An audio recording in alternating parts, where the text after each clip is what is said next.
Hi friends, good morning. మీ గౌరీ చెప్పే కథలకు ప్రారంభం. మరి రేపు మనము ధనుర్మాస వ్రతాన్ని ప్రారంభిస్తున్నాం. అంటే ఈరోజు మనకి ఉదయం 6:57కే స్టార్ట్ అవుతుంది కదా. అందుకని ఈరోజు గోదా అమ్మవారిని, మరి అలాగే విష్ణుమూర్తిని మనం ప్రార్థించుకుంటాము. రంగనాథస్వామి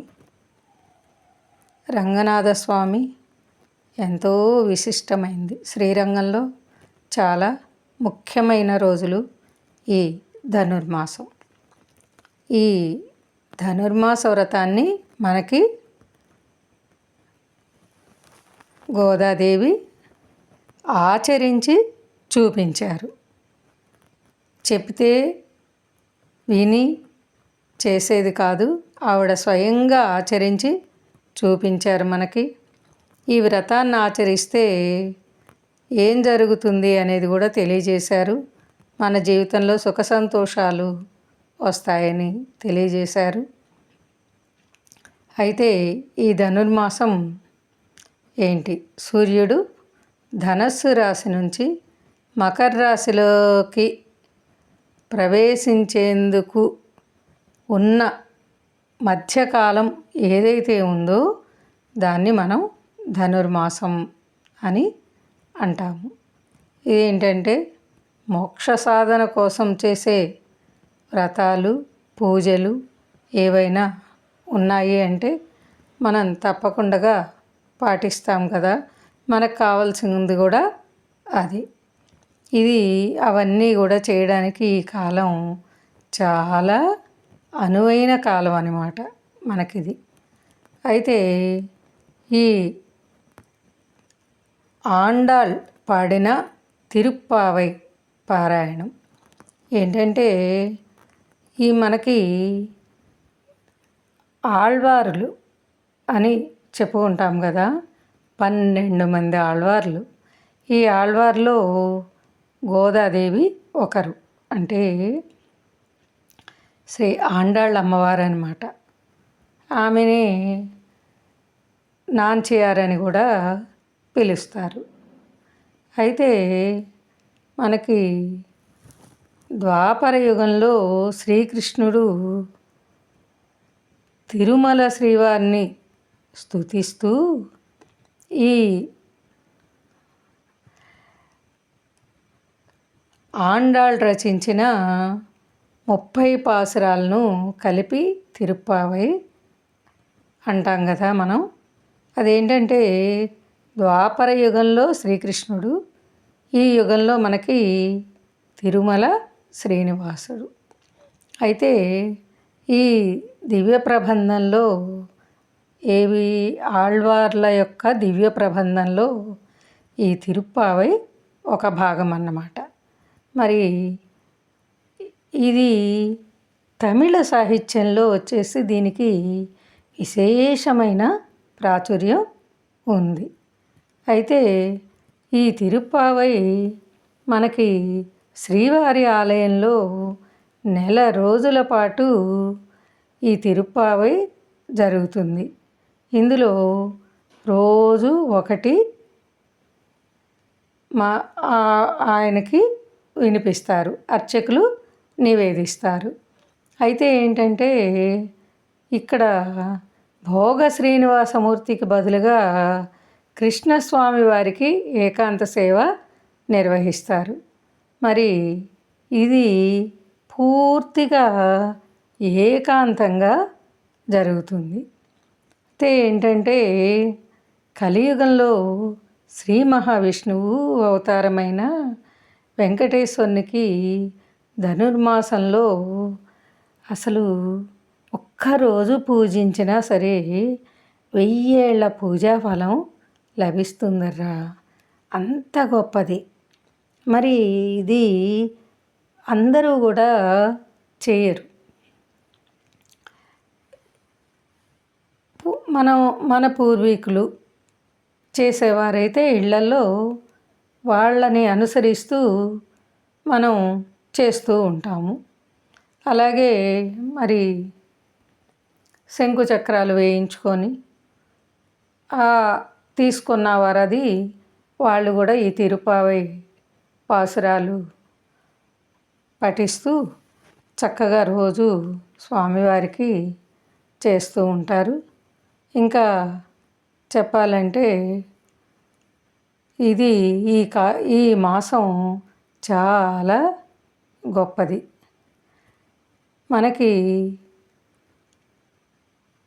ఎలా చెప్పారు భగవద్గీతలో కూడా మాసానాం మార్గశీర్షం అని చెప్పారు కదా.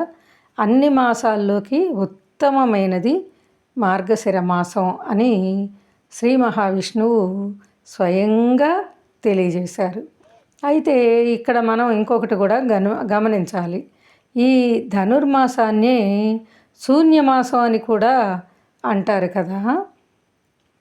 ఈ నెలలో భగవంతునికి సంబంధించిన కార్యక్రమాలు తప్ప ఇంకా ఏ కార్యక్రమాలు కూడా చేయరు. పూర్తిగా దైవంపైనే మనం శ్రద్ధ పెడతామన్నమాట. అదే ఇందులో అంతరార్థం.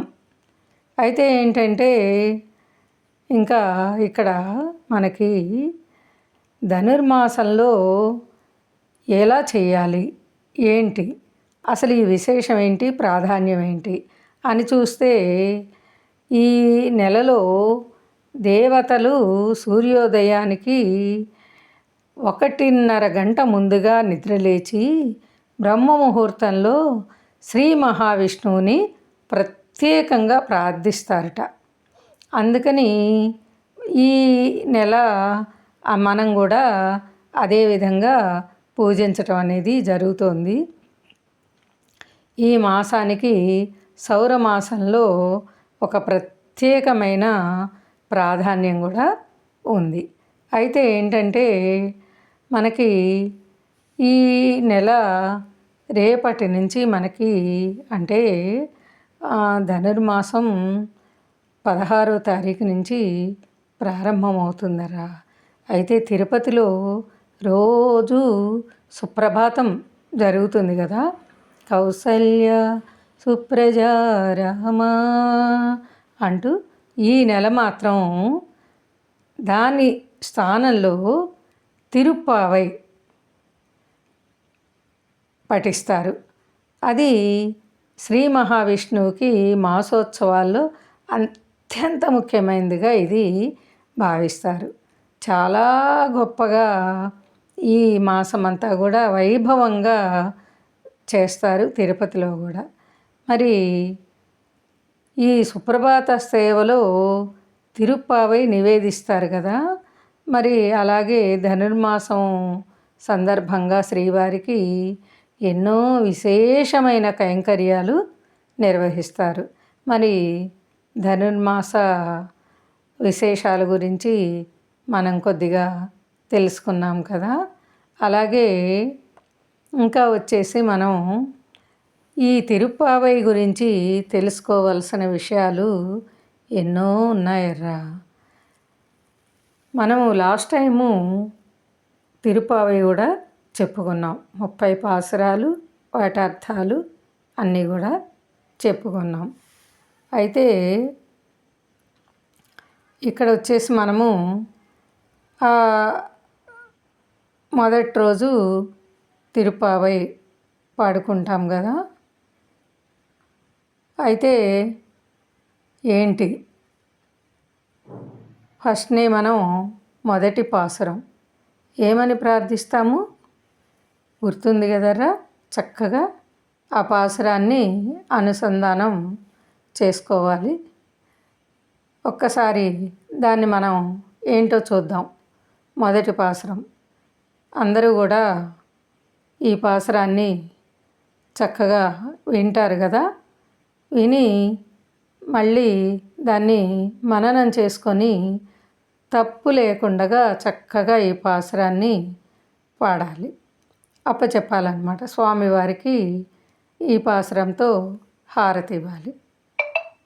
ఏంటో చూద్దాం அது. மார்கழி திங்கள் மதி நிறைந்த நன்னாளால் நீராடப் போதுவீர் போதுமினோ நேரிழையீர் சீர்மலகும் மாய்ப்பாடி செல்வச் சிறுமீர்கால் கூர்வேல் கொடுந்தளன் நந்தகோபன் குமரன் ஏறாரந்தக் கண்ணி யசோதை இளம் சிங்கம் கார்மேனிச் செங்கண் கதிருமதியம்போல் முகத்தான் நாராயணனே நமக்கே பறை தருவான் பாரோரு புகழ పడిందే లోరెంబావాయ్ అని చక్కగా ఈ పాసురాన్ని మనం చదువుకుంటాము. ముందుగా అసలు లేవంగానే మనం ఇవన్నీ కూడా ప్రబంధాలు అన్నీ ఉన్నాయి కదండి. మనకి వచ్చినట్లుగా ఈ విష్ణు సహస్రం ఇవన్నీ చదువుకుంటూ ప్రసాదం అది రెడీ చేసుకుంటాము. అయితే ఈ నెలల్లో మంచి పూలతో ఈ ప్లాస్టిక్ పూలు అలంకరించటము, దండలు అవన్నీ ఏమీ చేయొద్దర్రా. చక్కగా పూచిన పూలతో, సువాసనలు వచ్చే పూలతో పూజించండి స్వామిని. మీరు భక్తితో పెట్టే ఒక పుష్పమైనా 2 పుష్పాలైనా చాలు. గుడి నిండా ప్లాస్టిక్ పూలు తెచ్చి అలంకరించి నేను చాలా బాగా అలంకరించాను అని ఎవ్వరూ ఎప్పుడు అనుకోవద్దర్రా. స్వామివారికి మనం ఎప్పుడూ కూడా ప్రకృతి ప్రసాదించిన మంచి పూలని చక్కగా చెట్ల నుంచి కోసుకొచ్చి ఆ పూలని కానీ స్వామివారికి అర్పిస్తే అదే ఎంతో గొప్ప విషయం. మన మనసుతో ఈ పూజని చెయ్యాలి. ఎవ్వరి కోసం కాదు, మన కోసం మనము చెయ్యాలి అనేది గుర్తుపెట్టుకోవాలరా. మరి చక్కగా రేపు ధనుర్మాసం అందరూ కూడా మంచిగా స్వామివారిని రకరకాల పూలతో మంచి తిరుప్పావైతో పూజిస్తారని కోరుకుంటూ మరి రేపు మళ్ళీ కలుసుకుందాం మనము. మరి లైక్ చేయండి, షేర్ చేయండి, సబ్స్క్రైబ్ చేయండి. మీ గౌరీ పూర్ణ. బాయ్.